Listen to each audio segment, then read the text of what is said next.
And good afternoon. I'm Ann Vandersteel. Welcome to Steel News. And yes, we are still very much in a war right now, a war with Iran. It's an information war as well as a kinetic war. Today's conversation isn't just about the war, it's about human trafficking. It's about a revolution. It's about a regime change. It's about what happens when freedom is stolen and what it costs to get it back. Right now, as headlines flash about Iran, as the world watches bombs fall and geopolitical forces shift, there are families who have been waiting decades for this moment. Families who have lived through the fall of a nation, families who watched freedom collapse under tyranny, and families who never stopped believing that one day Iran would be free again. My guest today carries that history in her blood. She is the daughter of the Iranian Revolution. Her family served the Shah's cabinet and the military command structure. Her grandfather stayed during the fall and he was tortured. Her relatives fought for a free Iran. They worked to rescue American hostages. They paid a price most Americans cannot imagine. And this morning, she told me something that stopped me in my tracks. For the first time, she feels peace talking about it, about all of it. She does not fear. There's no hesitation, just peace. Why? Because she believes the time for freedom has arrived. Her family would gladly die for a free Iran. That's not rhetoric. That's her lineage. And that quest for freedom, it didn't end overseas. It runs through her veins. It shaped her service. It shaped her mission, because when you grow up watching a nation fall, you dedicate your life to making sure it never happens again. Joining me today is Sheila Gallo. She's the co-founder and director of operations for Lotus Shadows, an organization dedicated to rescuing and restoring children impacted by human trafficking. But her story doesn't begin with nonprofit work. It actually begins with a revolution. Sheila comes from a family deeply embedded in Iran's military and government structure before the fall. Her great uncle oversaw national academies and security forces. Her grandfather was a superintendent of schools at the time of the regime collapse, and he stayed, enduring torture. Her family was part of the White Revolution. They were involved in efforts to free American hostages. Their fight for liberty wasn't theoretical, it was totally about survival. On her mother's side, service runs just as deep. U.S. military aviators and infantry dating back to World War I. So when Sheila says the quest for freedom runs through her veins, she means it. She went on to serve as an enlisted combat role and later specialized in recapture and strategic operational management in the nuclear sector. She protected some of America's most critical assets. Today, that same skill set is applied to a different battlefield, the recovery of stolen children. And as events unfold in Iran right now, for the first time in her life, she says she feels unfearful telling her family's story. And that matters, because this conversation isn't just about the geopolitics happening right now. It's about what freedom costs and what it demands of those willing to defend it. Sheila, welcome. This is fantastic to have you on. I'm thrilled that you're here. And, this conversation has been a long time coming for you and probably for millions of Iranians right now that are watching Israel and United States bomb the ever-loving heck out of your country. But I hope that the Iranians are feeling that the regime change is at hand and that this isn't going to be some kind of protracted long war, because a lot of people don't want to see that here in America.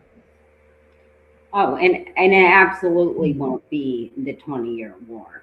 I'm so thrilled, and thank you for having me. And gosh, you cut over to me, and this has been like a roller coaster of emotions, where I'm just driving in the car and I hear a song and it just hits me that they're going to be free. They're free today as of the 28th, and it just, you telling this story made me so emotional, and I'm so grateful, and I'm so proud to be an American, and I'm so proud of President Trump. And the Iranian people are dancing and screaming and crying in the streets just like me. I rescue kids. I've served in the military, and I can talk about certain things without tearing up. But God, what a whirlwind of a couple of days here. I'm sure I have I have other Iranian friends that I have yet to be able to connect with that left and fled Iran in 1979, ended up going to school with them in elementary school.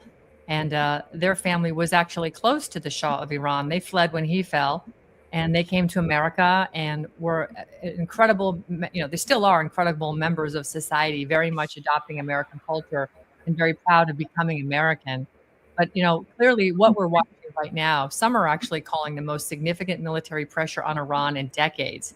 So when you hear about nuclear facilities being hit and Trump saying there's a bigger wave yet to come, what goes through you as the daughter of the Iranian Revolution? I think, thank God for him. So many people pretended that they were going to help, and then they fall short and they just fail to perform. And this is not some small strategy. This was designed. This is supported by other surrounding countries. Even you go back to Plan Ajax. That wasn't just our CIA. That was MI6, British involvement. Everybody supported at the time. And when it worked, it worked. I believe it was Truman at the time. The one attempt was failed. The second, under Eisenhower, it proceeded. And the Persian people, they experienced, there's a couple different terms for it, but it's mostly known as the White Revolution. The people were free. And, this was Iranian women driven freedom. I mean, the families, my family in positions of power, they loved their wives, they loved their daughters. I mean, did they inherently think, oh, I'm just going to go and do all this for women? No, they loved them, they respected them, they heard them. The 5-star that helped, who was the architect, one of the architects for Plan Ajax, my family was heavily involved in many different operations that involved safely extracting U.S. hostages, whether they be civilian, military, or in the embassy. But they loved America, they loved freedom, and that 5-star general, I mean, his daughter, she happened to be one of the first female police officers in Iran. Now, that wasn't completely an accident that was made possible, because my great uncle, my grandfather's brother, was also in charge of the military and policing academies. So she wouldn't say she was the first, but she was the first. She was what drove that.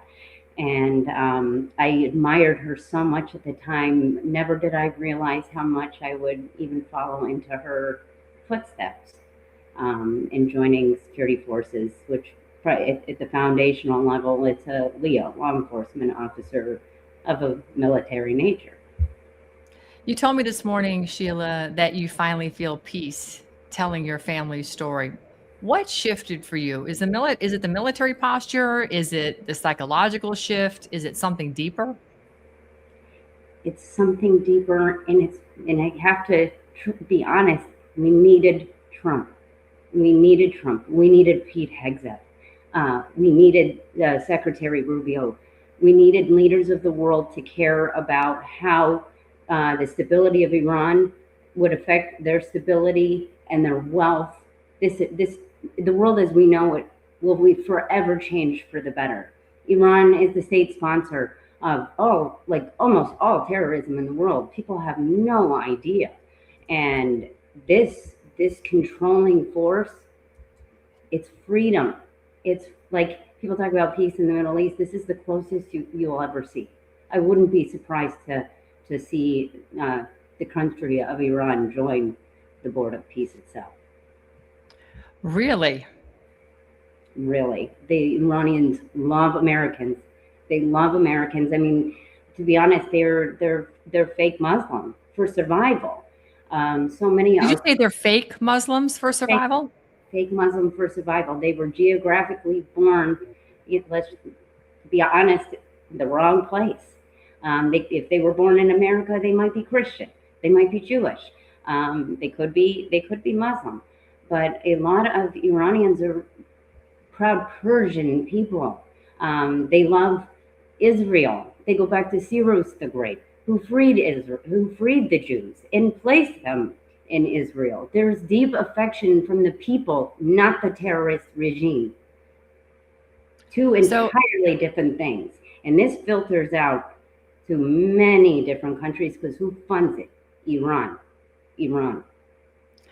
President Trump says the objective is not to destroy Iran's infrastructure, but to create conditions for the Iranian people to rise. In fact, he said the time is at hand where we're giving your government back to you. You need to go and take your government back.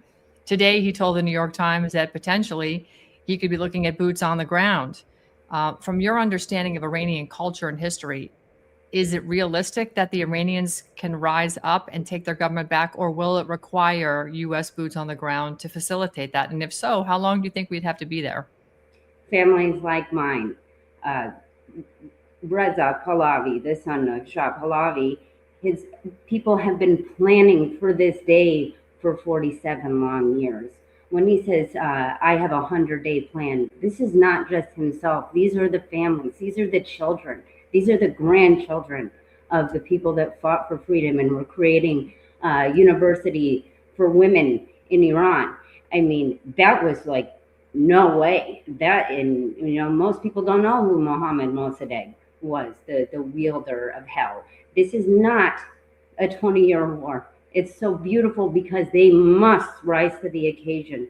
This is their victory with the help of such forces of the United States, from Israel in support with Saudi Arabia. You'll see Saudi Arabia and Israel will take a huge position in the rebuild of Iran itself. But the Iranian people have wanted this forever. It is, like I said, fake forced Islamic extremism.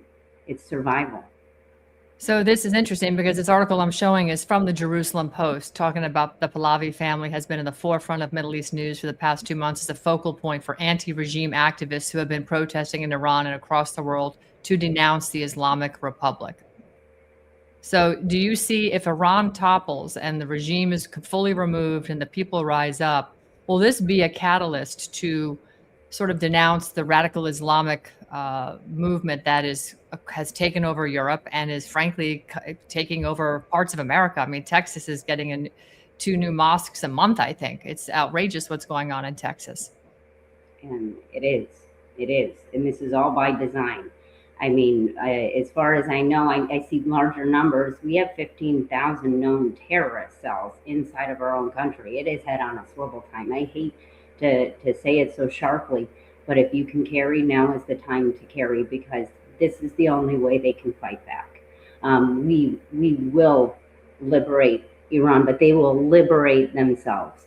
This is not something that was developed in 1 month. I can't get into so many of the details of how I know how long this has been developed, but there's a true plan in place for the people to truly rise. And this is not King Pahlavi coming. They would be thrilled with King Pahlavi, a benevolent leader, monarch. They just want to be free, and they know that this is the son of the father. That was the closest thing to American living, to true freedom for men, for women, for children. Of course, there was control, which families were going to get the surgeon when they went up to look at the university wall, where they'd find out what they were going to university for, engineer, surgeon. You could expect that certain families might enter a degree in hospitality per se. I'm not saying that existed, but these things that have been in place, they've been waiting for 47 years. It is, wow. Everything is so locked up. This is not going to be the king. He wants to come in as the democratically elected president. This is going to be so world-changing, so uplifting. You will see a rise in women. You will see strong Middle Eastern women reclaim their God-given right to freedom, but they're going to have to fight for it. Freedom never came free. So there is some school of thought out there that this may be a different operation. Catherine Austin Fitz was recently on Tucker, and she talks about this. I want to play this clip for you. I want to get your opinion on this. The war is a distraction from this. Wait, it's not about their nukes? No. Iran's central bank counts because their oil and energy is very important, including for China. If you're going to come out with programmable money, with a revolutionary new payment system, with digital IDs that are interoperable globally, that controls in each jurisdiction centrally, you can't afford leakage. Iran right now is the big leakage in the system.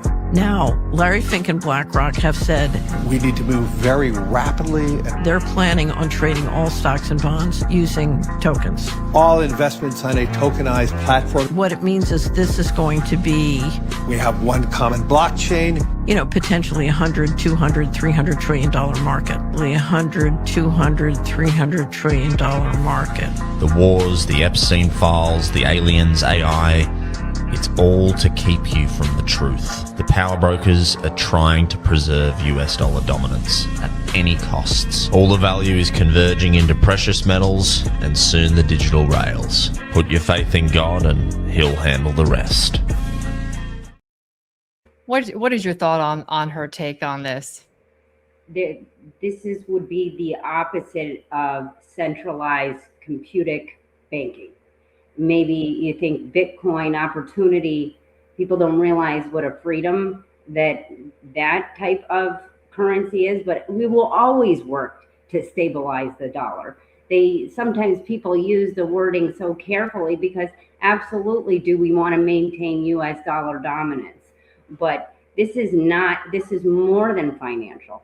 This is freedom from financial bondage as a result of prevention of the continued push for them to create long-range missiles, revamp that nuclear program. These are the people that would bind you, that would have you scan a chip. They're in for that type of behavior. This removes that threat. And of course, naturally, as a partner with such amazing minerals and oil, of course, this is beneficial to the United States, but this is so beautiful in so many ways because it fixes so much of what could have stand to been achieved. At least, these financial people don't understand the power that BRICS was building. This is destabilizing of that system. This is freedom. And, Iran does sit in a very unique place in the Belt and Road Initiative, right? The trade routes, the natural gas and the oil pipelines that connect the Caspian Sea to the Persian Gulf. These are all really critical when it comes to moving energy and goods, commodities, essentially, from east to west.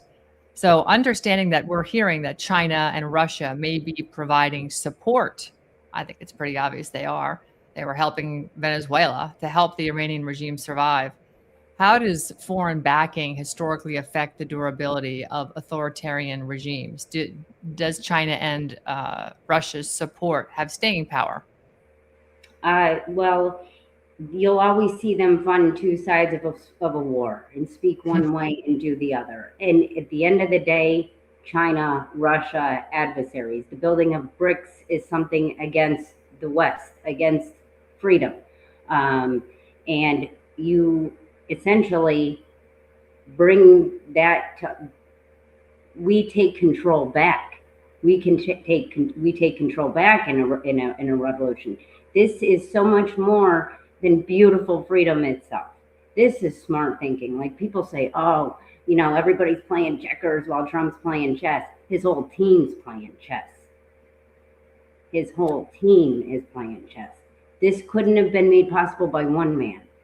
This is a powerful move that assists the world, and it doesn't matter how much money they throw at this, it's done. Mark my words, this is done. Oh, all right. In the spirit of, Trump's playing chess and everybody else is playing checkers, Trump admitted that he does not know the succession plan inside of Iran. And this is, contrary to what you're suggesting the succession plan is earlier in this conversation. How dangerous do you think is that uncertainty? And what happened the last time there was a power shift in Iran? This is, like I said, 47 years of it. The people, the backing, even their own security forces isn't okay with all of the besieged, the evil behavior, just like the Savak. They wouldn't have been able to overthrow it if they didn't have problems with the practices. But it's a different culture, and there are absolute threats. The extremists are going to attack them and attack them and attack them. That's already been anticipated, planned for. The people, Pahlavi wants them to vote for a president rather than jump into a monarchy position. He will be voted in as a presidential democratic king type of leader. And to say that President Trump doesn't know the succession plan, he has an idea. Now, to see it through, for them to live through it, I believe it is a very dangerous time. Maybe the cabinet that is planned to come together to make this rise, they will rise. Will they risk their life? Will they risk all? That's what it takes. Think of how America was born. This is their moment. This is their American Persian moment. This is their Independence Day of 28 February. They must see it through. The plan does exist. There is a succession plan. There is a cabinet. And the 100-day plan encompasses all. What makes the country run? Economics, education. The plan is solid. I am so thrilled. I still have family there. I would never speak comfortably when I say at peace, thinking that, you know, this could potentially put a target on their back again. But there's always been a target on their back. So European players, right? These different countries are moving somewhat very symbolically, I should say, moving carriers and fighter jets. There's some sort of defensive posturing going on. UK has said they're not going to be on offense, they'll be on defense.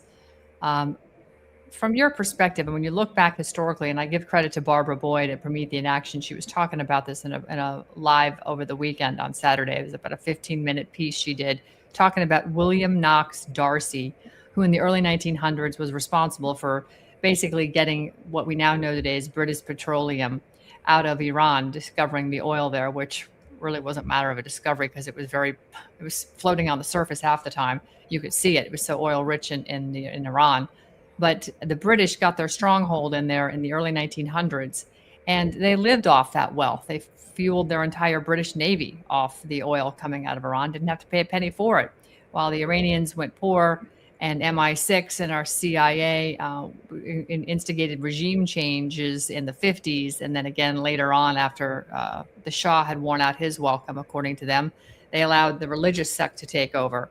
But it was still very much managed. Do you think that the British really are sort of backhandedly supporting the Israelis and the United States in this liberation of the Iranian people, if you want to call it that?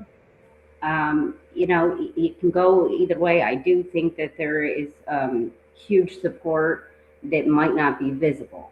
And it might not be coming from the top because, you know, we can see that they've invested in downfall, unfortunately. But if this didn't work out well, it would put them at risk. So, of course, they're invested in at least survival. Now, the quality of that survival, the quality of freedom, that's a different story. But they are absolutely obligated. They are obligated to be supported. I mean, they're an ally. They're as much as we fought them for freedom, they are our strongest. One of our strongest, or have been historically. But this effort is supported by other countries. I don't lightly mention that Saudi and Israel will be beautiful friends in this effort. It affects them directly. This is an economic explosion for all. And you bet your bottom dollar it is about money. It's about security. It's about freedom. I mean, maybe everybody else doesn't want to be involved with a liberation or a liberation day, but they support it because, you know, they might not say Israel first or, you know, like America first. That's them taking care of their own people, investing in the promise of freedom back to Iran. The thought of democratically created leadership, voting, you know, of the people, for people. I just want to call your attention. Sam Byler in Facebook just says, "Do you think that the war is going to come into the United States?" I mean, we are aware of terror cells here in the United States. I witnessed it personally of people coming across the border that had Venezuelan passports, but really were Iranian, more like Hezbollah. We've had active cartel activity. Nobody can forget what happened in Colorado with Tren de Aragua taking over apartment buildings.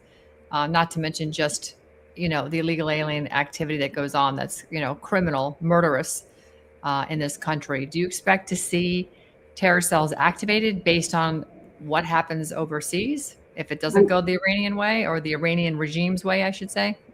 I think we should truly prepare for it. If you Okay. see something, say something, report it. Look out for your fellow American. Look out for the children. They're already here. They've been here. They've been here before the open border, just not in mass. Now there's so many unvetted Afghanis, then again bankrolled by Iranian regime. They fund all of this. Hezbollah, ISIS, Afghanistan, Taliban, all of this behavior. The radical Islamists will rise to say that they didn't to go and receive that disgusting thing they expect to receive. But they will believe, glory to God, the insanity will come out. What I worry is that so many Americans have had their heads corrupted. They've been so brainwashed that someone was raised Christian has now become Islam. So there is a lot of such imbalance. And people need to understand, when Iran is the state sponsorship of terrorism across the world and their geographical location, what else do you think they're moving? They're moving war, guns, drugs, kids. Right. It's proper and accepted to marry a 9-year-old child. So what is the delicate balancing act that President Trump has to do? Because he's got to apply pressure, right, without collapsing the country's infrastructure. I mean, look what happened to Palestine, Hamas, right? That country has been absolutely wiped off the planet. There's really nothing left to it. But there's a very narrow lane there. Historically, is it even possible to maintain the support of the Iranian people who want to be liberated from an oppressive regime without going across a line that would be damaging to infrastructure and then flipping that support? Because social media is powerful, and there's a lot of social media games going on out there, and a lot of bots are trying to tell people that one narrative versus another narrative, or a whole bunch of narratives, just to keep everybody guessing and confused. How does he do this? Well, the people in Iran are not going to change their desire for freedom.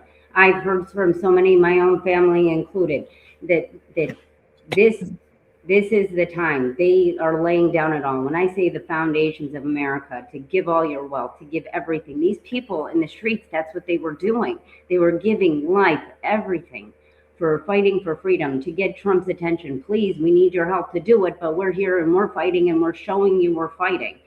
And this, goodness, I just can't even explain the emotion that they are willing to die.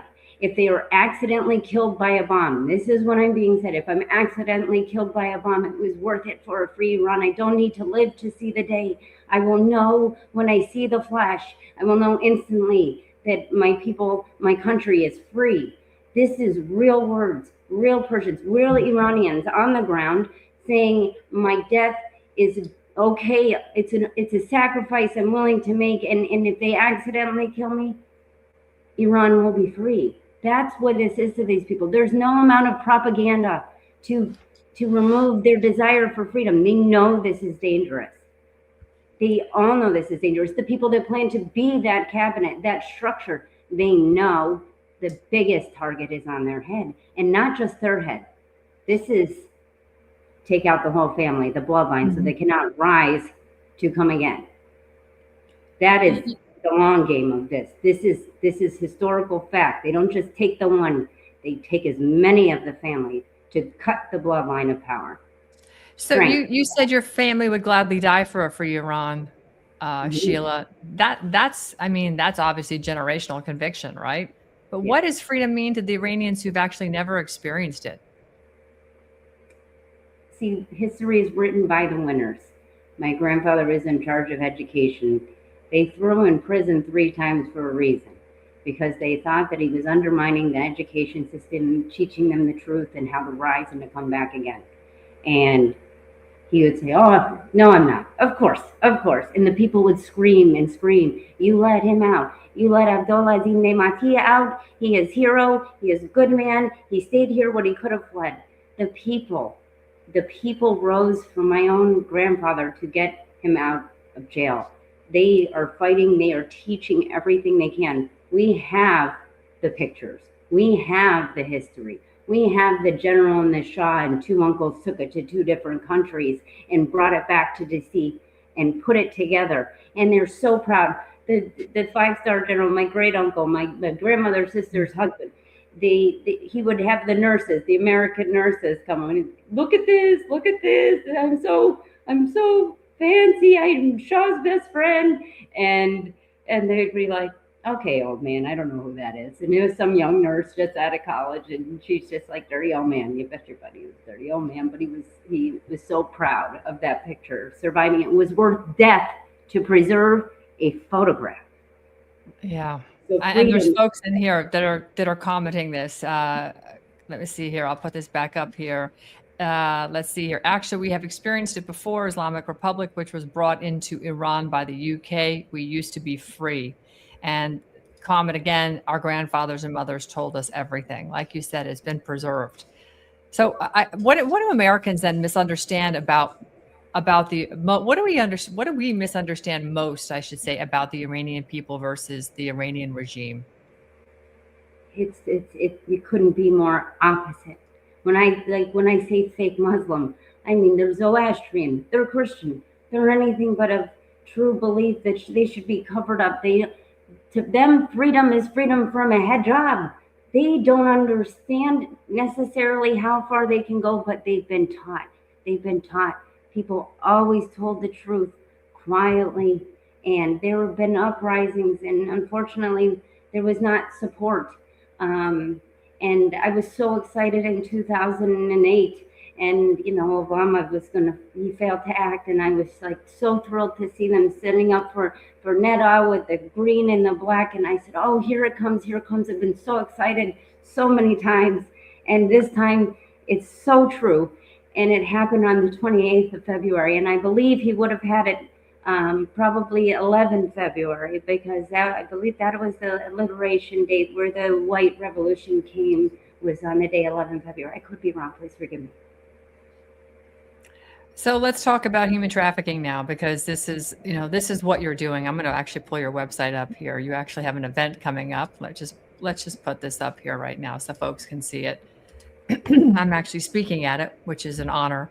But Lotus Shadows is the organization in which you're affiliated, and your experience and your career has led you to now rescuing children. So when regimes like the one that your family has lived under destabilize, trafficking networks thrive. Anytime there's war, this is when the bad guys show up and they take advantage.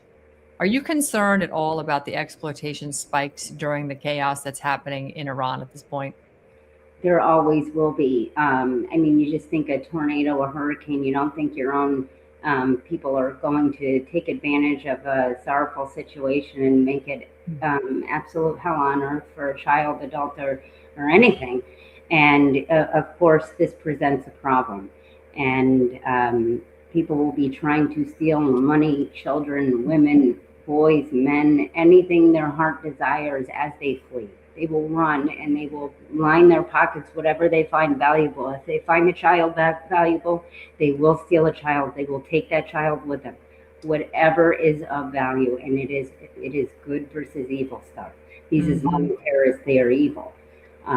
And unfortunately, this behavior has been driven from them. This is so much more than freedom. A lot of people don't understand what is happening. They don't even know what's happening right in front of them. But every time there is tragedy, whether man-made, man-created, or organic, weather patterns, they it is always dangerous for the children. I worry about what happened in Hawaii. I worry so much of what went wrong in areas like that. Anytime something tragic happens, human trafficking spikes. It is very sad. Well, so Sheila, you actually specialize in recapture and recovery. If a nation is in collapse, how do criminal networks actually reposition themselves then? They've, to be honest, they've already planned for this day. They've planned an exit strategy. I mean, they know that the people have been trying to regain freedom, benevolent monarchy, benevolent leadership, or anything that's not Islamic regime. And they have planned for exit. Did a lot of them get taken out? Yes. But this is not this was expected, or potentially expected. So there is an exit plan. And when they say someone's dead, unfortunately, I'm like, show me the body and then do a DNA test. That's when I will truly believe. And I would like to see the Iranian people hang them high themselves. So now that we're seeing strikes on infrastructure, and I mean, we're watching Iran strike members of the GCC, members of the Board of Peace. Essentially, they're our allies, because we're not looking at this through the lens of NATO right now. But now that we're seeing these strikes on infrastructure, and it could be a little bit destabilizing in the region across Lebanon, for instance, where they're building a U.S. embassy. Oddly, it's going to house like 5,000 people. It's massive. I've never heard of an embassy that big, but whatever. We'll call it an embassy for now. We've got an embassy in Lebanon. Cyprus is looking for backup. I think the UK is helping there. We've got Gulf bases under attack. So when you have environments like what we see emerging right now, and I guess the question is, what patterns emerge in child exploitation and human trafficking under these circumstances? What should people be aware of? People, that the most basic things, someone pretending that a child is their daughter. Pay attention to the child. Watch the hand. The symbol for help. A lot of... What is that symbol again? Show us. Open the hand. Put the thumb across and down, and you'll see it. They'll go from the back of them. If you see them doing that, that is a survivor begging for help, or there's someone under duress and they need your help from someone that they're nearby. And it is our duty to step in and pretend that, hey, I haven't seen you in forever. And then you can be completely panicked, pretend to know this person and be so happy to see them. You might be saving their life. But a lot of times you will see that the child is fearful. You will see it in the eyes. You will see the lack of warmth and them being aggressive or grabbing the child. Look for marks. Look for malnourishment. Emotional maltreatment is the biggest giveaway. The look of the child, the look of the young woman, and see something, say something. Not just terrorist activity, human trafficking, the children. For God's sake, people, wake up. You can save lives. And there's nothing more rewarding. I had no idea. I was so good at the opposite. And funny how it really came so full circle. All the tools of war were meant for me to utilize them to save life. And it's the gift of life every time. My teachers didn't tell me, oh, you're in for a reward. You're in for what it's like to give birth to a child. Every time. It's a gift that I never asked for. You're giving hope. You're giving potential freedom to this beautiful baby, this old man, this young woman. It doesn't matter, because we specialize in the rescue, the extraction of the child. To what we do, we vet long-term aftercare and get them placed, and we maintain a relationship, but it's extraction to aftercare. But the process that you go through, and you realize everything that I thought I knew I didn't know. All of this is so beautiful. I was going to go in as a linguist, but I ended up going security forces. I was a kindercare teacher, a teacher's assistant, and I was making lunch because the lunch lady cleaned out, and I was low on the totem pole. So the director calls me and she's like, oh, Sheila. She's like, a plane just hit the World Trade Center. And I was there to see the second one, and we couldn't show the kids. And the kids, we had parents that worked in the city. I was only about an hour and 15 minutes away from the city. The whole place was cleaned out in an hour. So when I say 9/11 set me on my path, it was always about the kids, but I didn't know. It was about my family. It was about freedom, that this can't happen here. I won't have it. I'm going to go in combat. I'm going to go enlisted. I'm going to do it all. And So you enlisted after 9/11? Yes. But I waited for the war to rage. And I was like, oh, yeah, time to go. And it was March 11, 2003. Wow. That's wild. March 11, 2003, I started my journey into what would result in the recovery of children. And I have had such a beautiful opportunity to have the most wonderful teachers in the world. The people that I know for sure have saved more children more correctly and safely, kept their team safe and saved children than anybody else in the world. And how beautiful that they shared that gift with me. I didn't want to be doing this. I didn't want to be doing this at all. I wanted to be sitting on a beach with my kids and my husband and my dogs that won't be quiet. And, and it just kept coming and people kept telling me. And then we went to go build it for some millionaire who had never had any intention of saving children, but literally to exploit us, and we had to investigate them. And I went to go to these wonderful former agency folks and said, okay, I think I need some training. I need specific training on exactly this type of recapture. I don't want to say recapture, but recovery to get them back. And, I met them and their program director.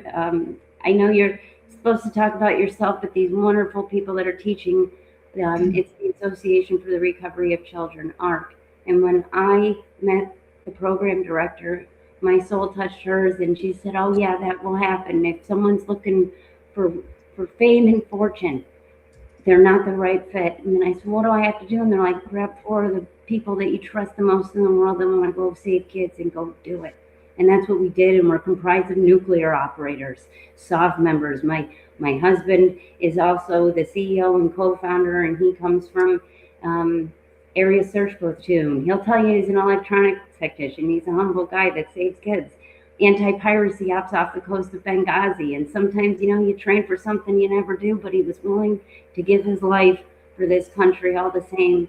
And he has beautiful training in recovery, searching for bombs and bodies. But now we're looking to set them free to save lives. So you've worked as a strategic asset in recovery, and when a regime is cornered like the Iranian regime is, does it liquidate the assets, including the people that it may be in the process of trafficking or using as human shields or whatever? What happens in these circumstances? They will take as much as they can, but that overwhelming, powerful first blow, no matter what planning you have, you can only steal so much.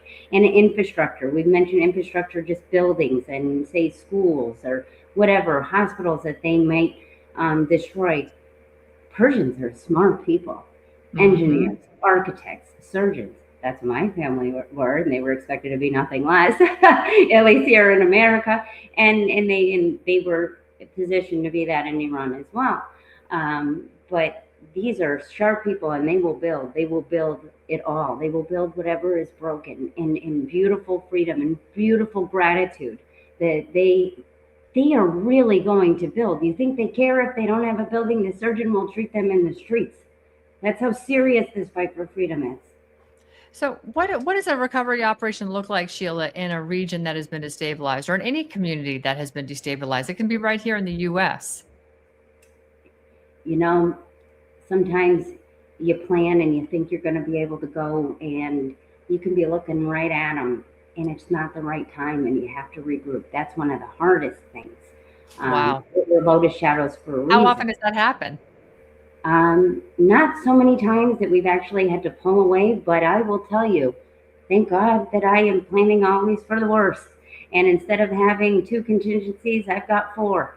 And we've had to use them all and even adjust Delta plan. and you can plan for A, B, and C. Mm-hmm. A great start. My teachers even said this, and it's everything that's in between. It is management of chaos. And in fact, that is exactly what I did in the military. I fixed it. I fought with everybody and we fixed it. So how And does your background in nuclear asset recapture translate into recovering children? Because one's radioactive and the other one's a living, breathing human being. so I mentioned Shadows, our name, Lotus Shadows. Yep. We basically, I have an amazing background in moving things right in front of people's faces and them knowing nonetheless that something massive just occurred and it's just another day. I could be moving anything in front of anyone and they have absolutely no idea what occurred whatsoever. I was part of the largest, I have to be careful of what I say, even though it's in a performance report. I don't feel comfortable. A good strategic operational manager is not going to tell you everything because it's garbage to do so. It's a threat. But a movement that was the largest of its kind, in fact, two of them. I modernized systems to keep things just no hiccups in our security, moving things around. Nobody had any idea. I was afforded great opportunities because of my understanding of all that went into the process of moving such assets. We're going to say assets. Mm-hmm. And what we would do is, we'd strategize, we had backup plans, but I was the person that would be in the tower. I would be watching the movement itself. And if you were making a mistake or if somebody was coming, I was the eyes of what would be occurring. And man, did I keep stuff from getting messed up. But my role was to defend the defender, not just the asset, but to defend the defender. And in some instances, everybody's screwing up something. So we were fighting for our right to party. Who was the one finding out what they did before anybody else did and saying, we got to fix this and we got to fix this and I need a paper trail to fix? That was me. I was an airborne helo nuclear operator, but I was also a major accident investigator and electronic security system specialist and instructor. So assets, and imagine what controls the safety of that electronically, and then strategic management of any types of processes. So when you're moving something in front of people and you want no one to notice, that's how it relates to the recovery of children. Of course. By the time they realize that we've taken that child from them, we're already at aftercare, and they're just as confused as the mother they stole that baby from when she realized her baby was missing. They just didn't experience anything other than the heartache of a financial or a disgusting toy. Yeah. You've said in the past what happened in Iran must never happen in America. And when you look at instability politically or culturally, do you see the warning signs that also correlate with exploitation patterns? In other words, when you see a country kind of going through what Iran is going through right now, does that correlate to opportunities for exploitation? Are there patterns that are in a region that's destabilizing that also emerge around children that are stolen and trafficked? Is there something tumultuous going on typically in that environment where the child is that would make it lend itself more easily for the child to be stolen and trafficked? Well, yes, the chaos, the hurrying of the people. They're running, they're looking at their wife, they're looking at their children. In that chaos, that monster is waiting for you to turn away and not see your child. But the network itself, the worldwide network of human trafficking, this is devastating for them. This really ruins a pipeline that has been used, not just a financial pipeline, but a movement pipeline. For the activity to move through certain countries and to not be prosecuted or anything alike. This disturbs the network. So you will see, my fear is violence. The cells that are inside the United States, the insider threat. Who is here? Be prepared to fight for your neighbor. Be looking for that child in the chaos of any country. So I'm not just saying Iran in that region. I'm saying in America, when and if something happens, if if you can. And I know some people run, and man, you don't know that you're going to step in front of a gun till the day you do. I could never be Secret Right. Service because I'd die for a bump. And I just, I was tested in that way. And a lot of us have been, but you don't know what you can do, but you just pray, say, God help me, and grab that baby and move them back. If you see the family has passed or something, you just keep your eyes open. Be cognizant of your surroundings for every type of thing that can come at you. Today's dangerous days. We're so divided, but with the children and with the Epstein stuff coming out, and we need to keep talking about it. We need to keep talking about. People are in utter disgust, and they're coming together on that one issue. So what are you seeing in terms of the Epstein conversation and everything coming out that builds credence into the fact that we have a massive problem in child trafficking and exploitation in this country? Where are you finding the source evidence in the Epstein docs that just scream right now that everybody needs to read? Everybody has been sending me so much material. It's so hard to go through. I mean, I have 128 pages to read after our phone call, something like that. And the name redactions of who committed the crimes or who was involved is just asinine to me. People need to understand that this is everyone. This is not right versus left. This is good versus evil. This is our entire world as we know it. People think Roseanne Barr, well, she was nuts. And now Nicki Minaj says, oh yeah, they're eating kids. And I'm like, I hate to say more. Keep talking about it. Like I was telling people, keep talking for Iran. Be their voice. Keep talking about the children. Keep uniting for the children, because they say, oh, that America will fall. I've heard it said, Pam Bondi said America would fall if we went after exactly what this was. And it's not just America. It would throw the world into chaos. They control the shipping. They control the world banks. They control it all. Epstein Island was their Disneyland to the behavior at large. I'm not minimizing it. I'm trying to explain that this is such a massive problem, and how I found out was just so fast in the rescue business. And I was told, hey, listen, this is why we do as many as we can, one at a time, one family at a time, whatever it takes. This is the stuff that's going to get you killed. Do whatever you want to do. But I was told in such a kind, maternal way, not don't go investigate it. Be very careful, because this is, wow, you did find this fast, but this is the monster.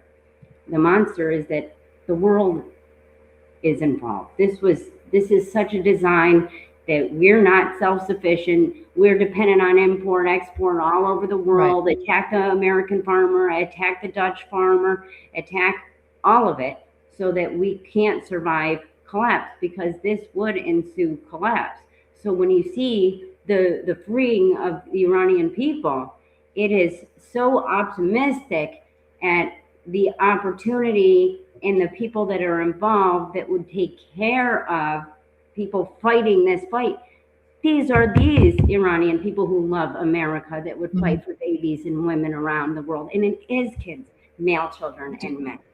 Do you think, Sheila, that the liberation of Iran is going to be somewhat of a line in the sand for the end of human suffering and human trafficking? Is Iran representative of more than just getting rid of a religious sect, a regime, an Islamic regime, and liberating for people that have come from religious backgrounds? Is it more than that? Are we going to see a change across the world, frankly?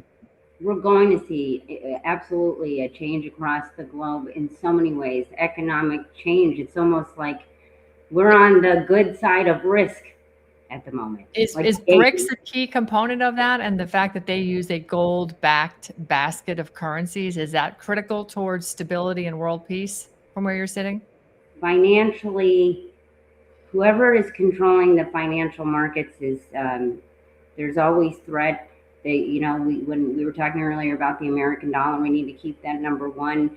The central banking, the computed banking, and any type of scanning device, it is the alternate of that.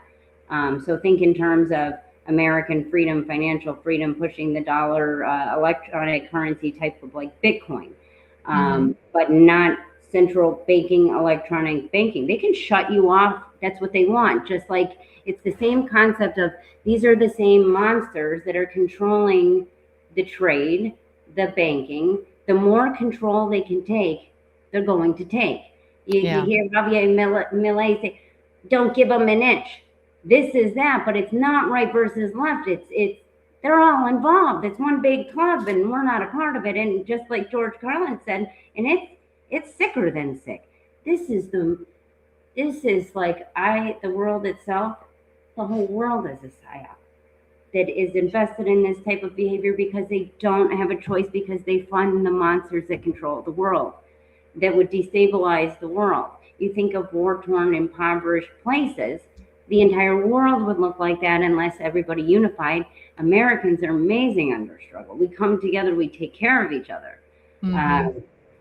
But utter chaos, and the alternative, there is no question.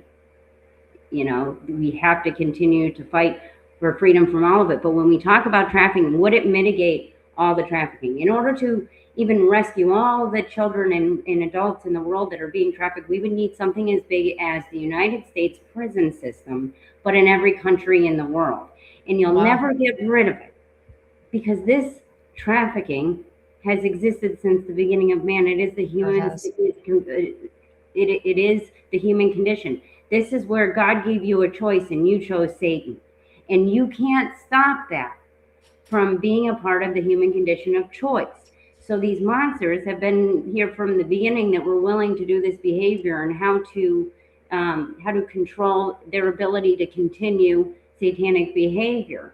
And 50 to 60% of trafficking happens by a family member. So unfortunately, when you say destroy and remove trafficking, there will always be someone trafficked.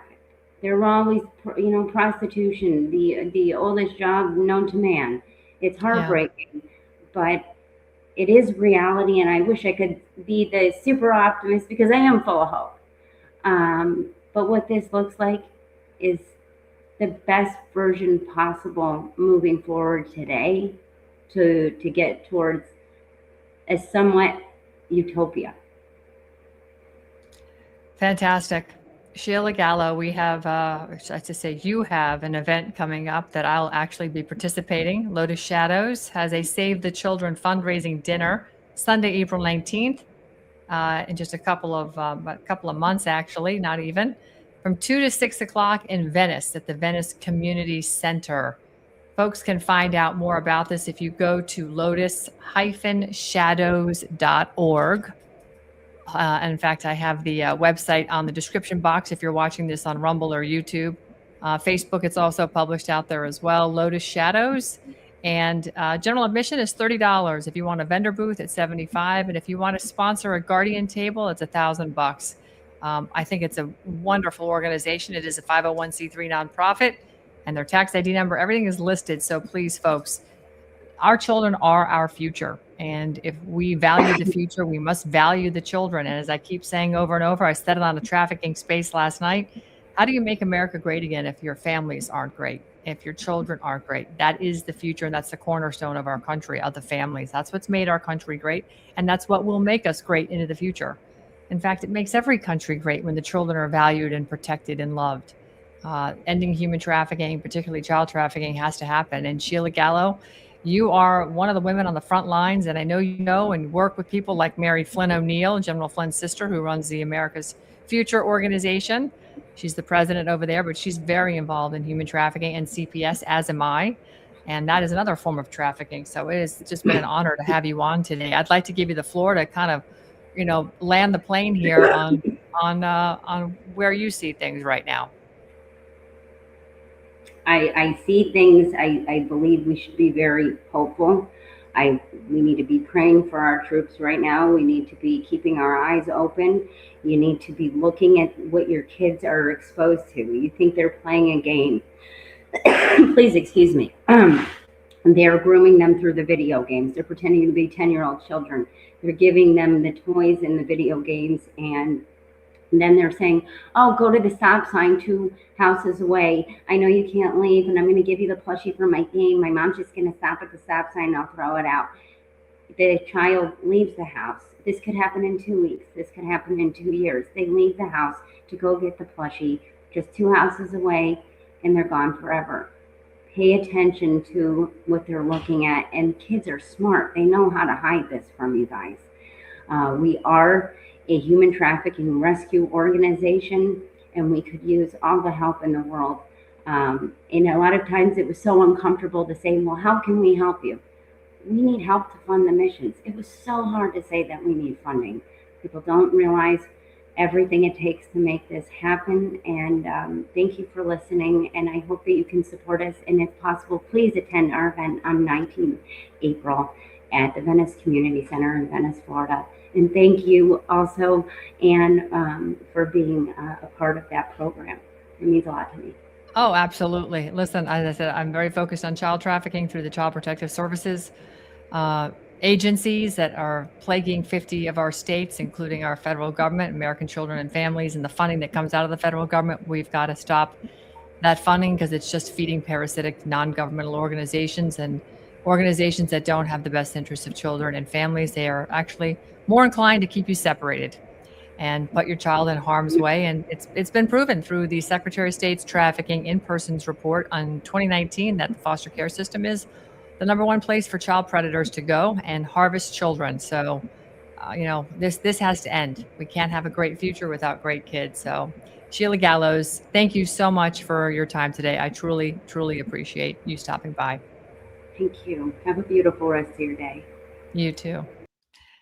Well, I can say this much. That lady is fierce because what we talked about today, it's bigger than headlines. It's bigger than the bombs that are flying in Iran right now. And it's bigger than all the political parties, including the Uniparty that I recognize coming out of DC. It is bigger than any one administration or any one regime. This is totally about freedom. And we have to consider that when a nation like Iran is in the process of falling, the first thing that disappears is truth, because we're getting so much information flying around right now. We don't really know what's true. But, when you start to sift through a lot of it, you can start to find the truth. The second thing that disappears is the safety. And yes, people's lives are definitely in jeopardy. I think within the first couple of hours, the United States bombing runs took out the supreme leader and 40 of his regime. But the third thing that disappears, sadly to say, is children. And anytime you have destabilization anywhere in the world or in your community or in your home, that's when children are at most risk. And when regimes are under fire like the way they are, they're fighting for their right to survive. Militias will fight for power. Superpowers will posture on the world stage. But then you have the shadows. And that's where our conversation ended today. In the shadows, you have traffickers that move children. And we know this because history has proven it over and over again. So, folks, right now we are being challenged with governments that are destabilized. We're looking at their infrastructures that are fracturing. And we see security forces around the world right now, particularly for us, they're stretched pretty thin. This is how exploitation grows. It's like a cancer. When you don't have law enforcement close at hand, that's when trouble brews. So they love chaos, right? They love it. And the traffickers will look for situations like this. Chaos is basically oxygen for all of these criminal networks. That's why this conversation matters. Sheila Gallo doesn't speak about freedom as a theory. She and her family lived during the fall of Iran. They endured the torture. They survived regime collapse. They waited decades for the possibility of freedom to return. And today, as the world watches Iran again, she says she feels the peace for the first time telling her story. That should tell you everything you need to know. All right. This is generational for them. It's been very expensive. But to the Iranians and to Sheila Gallo, it is very sacred because without freedom, vigilance is extremely fragile. So I hope you enjoyed the show today. This has been my honor to sit down and talk with Sheila, because Lotus Shadows exists because somebody has to step into that dark space. Somebody has to do the recovery. Somebody has to recapture these beautiful souls, and somebody has to fight for the ones who cannot fight for themselves. Thank you so much for tuning in today. We're going to continue to watch what's unfolding in Iran. We'll listen to the president's speeches, listen to world leaders talking. But as we hear the projections of weeks or months, ask yourself, who's watching the children? Freedom is worth defending, but it also must be worth protecting. I appreciate your time. I'm Ann Vandersteel, and this was your Steel News. Food security or food sovereignty. Every time we buy food, we choose.